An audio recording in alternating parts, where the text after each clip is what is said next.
BDS, BMS, BHMS तुमचं झालेलं आहे आणि तुम्ही नॉन क्लिनिकल जॉबसाठी अप्लाय करत आहात किंवा भेटत नाही, चिंता करू नका. मी एक असं नॉन क्लिनिकल सेक्टर सांगतोय ज्याचं नाव आहे मेडिकल कोडिंग, ज्यामध्ये तुमचं काम काय असतं, as a medical coder code form करणं, क्लिनिकल डॉक्युमेंटेशन जनरेट करणं आणि जी काही कोडिंगची प्रोसेस असेल ती फॉलो करणं.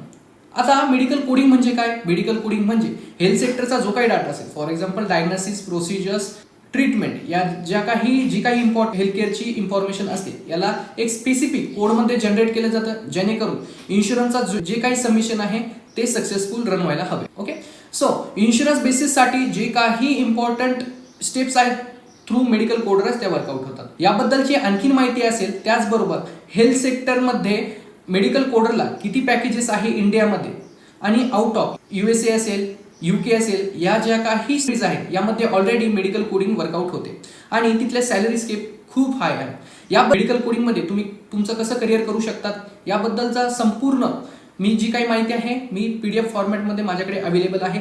तुम्हाला जर ही मेडिकल कोडिंगची PDF हवी असेल तर अधिक माहितीसाठी माझ्या चॅनलला फॉलो करा. त्याचबरोबर कमेंटमध्ये मेडिकल कोडिंग करा, जेणेकरून मी तुम्हाला ही माहिती डायरेक्टली DM मध्ये शेअर करू शकेल. थँक्यू.